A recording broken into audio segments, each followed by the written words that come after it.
¿Firmaste en su día un acuerdo en la entidad bancaria por el cual limitabas tu derecho a reclamar la cláusula suelo? Hoy te vamos a decir qué ha dicho últimamente el Tribunal de Justicia de la Unión Europea.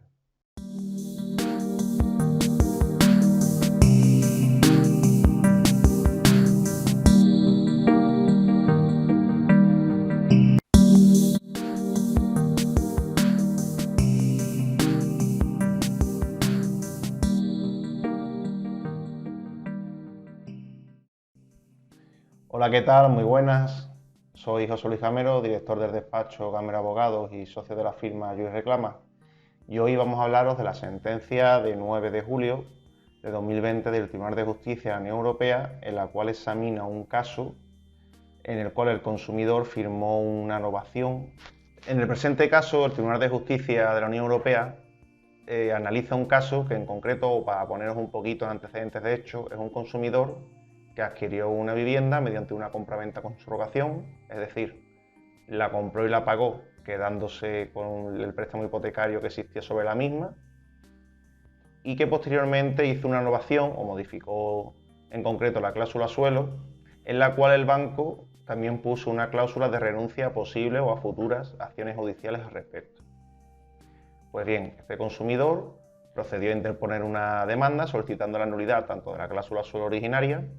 como también de la cláusula suelo pues, de la novación. Pues en este caso,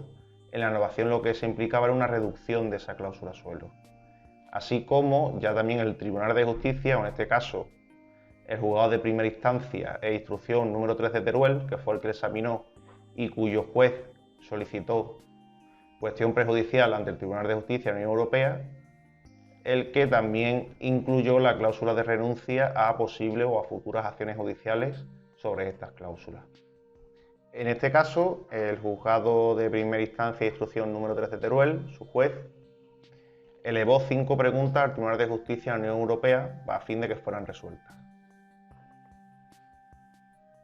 La primera pregunta que hace el juez de Teruel es si el principio de no vinculación de las cláusulas nulas puede extenderse a negocios jurídicos posteriores y sus efectos sobre aquellas cláusulas, así como si estamos ante un caso de nulidad radical de cláusula, lo cual implica que nunca existió, esos actos jurídicos y efectos posteriores, como es la novación, desaparecerían o no. La segunda pregunta es relativa a que si los documentos que modifican esa cláusula abusiva pueden ser condiciones generales de la contratación, afectándole las mismas causas de nulidad que las cláusulas de origen. La tercera, si una cláusula de renuncia de acciones contenidas en las novaciones puede ser declarada nula. La cuarta, en este caso, si la cláusula suelo de la novación tiene que pasar por los filtros de transparencia y debe haber un deber de información o no. En concreto, hace un ejemplo de cuánto es la cuantía de la nueva cuota tras la reducción o eliminación de la cláusula suelo, cuánta es la cantidad a la cual renuncias, etc. La quinta pregunta es si puede ser también abusiva una cláusula que limita el derecho del consumidor a ejercitar sus derechos. Que en este caso lo que se refiere es a la famosa cláusula que posiblemente muchos de ustedes habéis firmado de renuncia a acciones judiciales a cambio de una reducción o una eliminación de la cláusula suelo. Pues bien, tras analizar la sentencia, vamos a contestar o vamos a reproducir lo que nosotros entendemos que ha contestado el TJUE a las 5 preguntas. En concreto, a la primera pregunta que hace el juez de Teruel, aquí lo que habla del TJUE es de que ante todo tiene que haber una protección al consumidor. Es decir, el derecho de renuncia como tal sí existe, puesto que estamos hablando en muchos aspectos de un derecho de disposición, aunque hay bastantes compañeros o incluso sectores doctrinales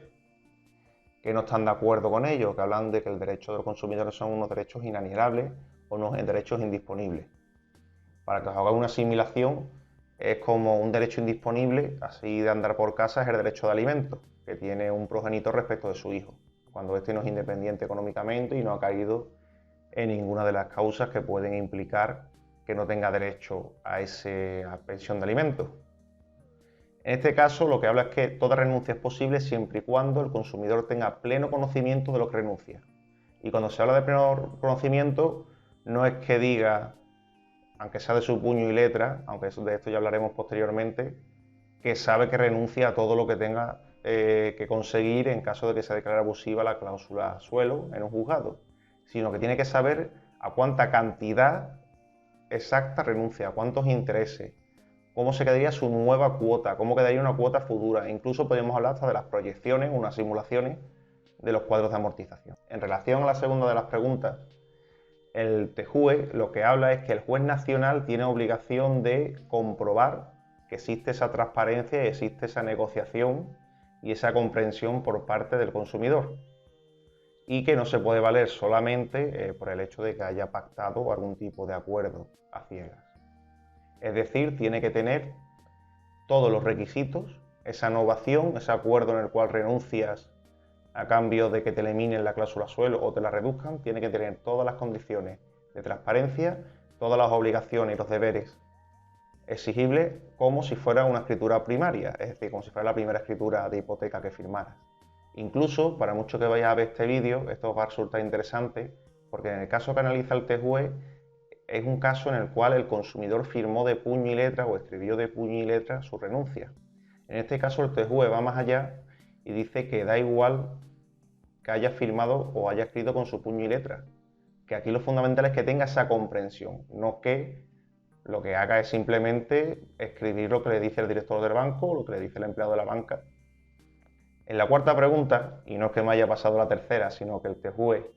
lo que hace es un análisis de la tercera y de la quinta cuestión, o de la tercera y quinta pregunta,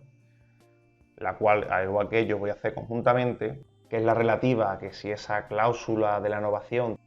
tiene que pasar los deberes de transparencia, así como los deberes de información. El juez o los jueces del Tribunal de Justicia de la Unión Europea son claros, y es sí. Tiene que cumplir todas las características y todas las condiciones necesarias para que exista esa transparencia.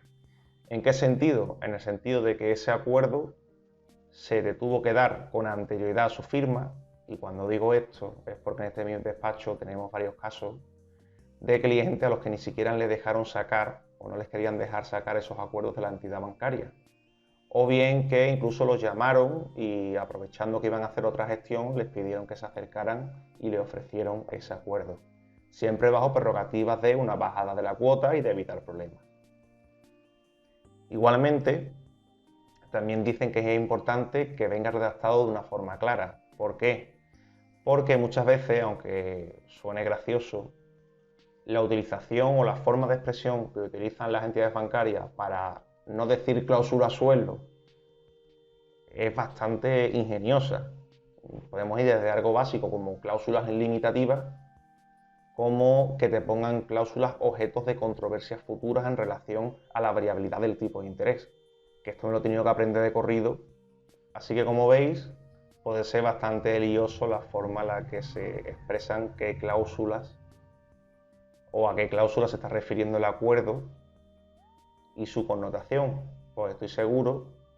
de que algún consumidor habrá que ni siquiera sabía que estaba firmando algo de la cláusula suelo. No debería ser así, tampoco vamos a pecar de que ahora los consumidores no saben nada y que son unas pobres víctimas del sistema, pero no podemos obviar de que son la parte débil de la relación jurídica y la obligación, en este caso, de la parte fuerte, es cumplir todos los estándares para que el que esté al otro lado de la mesa entienda todo. Respecto a las preguntas 3 y 5, en este caso es la más extensa, puesto que entiendo que están respondiendo dos preguntas. El TJUE es bastante claro. En primer lugar, te habla de que la cláusula de renuncia es totalmente válida, siempre y cuando, vuelven a insistir, el consumidor sepa a ciencia cierta lo que implica esa renuncia. Y cuando se dice sepa a ciencia cierta, te hablan de cantidad la cual va a dejar de reclamar, cantidad que no va a ser amortizada del capital pendiente de su préstamo, en cuanto se le quedaría la cuota, y que existe al fin y al cabo una disposición de negociar. En este sentido, volvemos siempre a la proporcionalidad. O mejor dicho, hay casos en los que los propios jueces nacionales, los jueces de primera instancia o de los juzgados especializados, Sí tiene mucho en cuenta es cuando el acuerdo o esa novación afecta a varias cláusulas, entre ellas la cláusula suelo, y ahí sí pueden entender que esa renuncia iba condicionada a que se modificó otras cláusulas. Un ejemplo que os pongo es un contrato privado, o esto se hace muchas veces mediante innovaciones privadas que no son posteriormente elevadas a público, o sí, o puede ser elevada a público siempre que una de las partes quiera, en la cual el banco aprovechó no solamente para quitarle la cláusula suelo,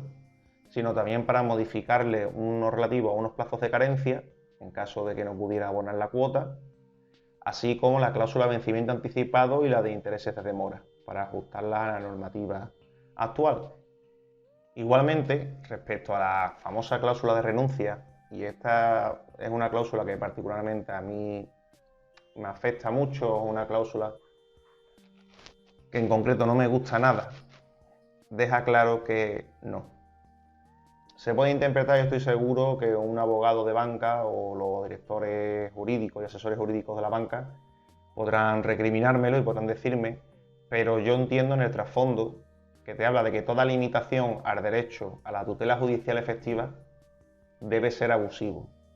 Pues bien, espero no haberos aburrido mucho. Este pequeño análisis que hemos hecho, como es lógico, debería ser mucho más extenso, pero el tiempo no nos da. Así como tampoco queremos agarrotaros con jurisprudencia o con diferentes principios jurídicos que son citados, así como normativa al respecto. En este caso lo que se analiza es una directiva europea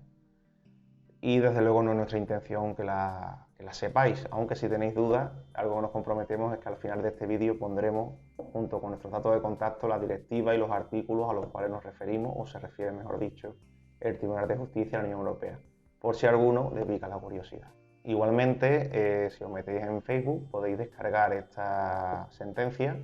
para leerla ustedes tranquilamente e incluso puede darse el caso de que no estéis de acuerdo con mi interpretación. Si es así, os animo a que os pongáis en contacto con nosotros,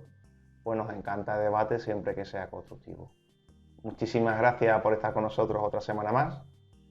y como siempre decimos, en Juris Reclama somos abogados, ayudan a las personas y resuelven sus problemas.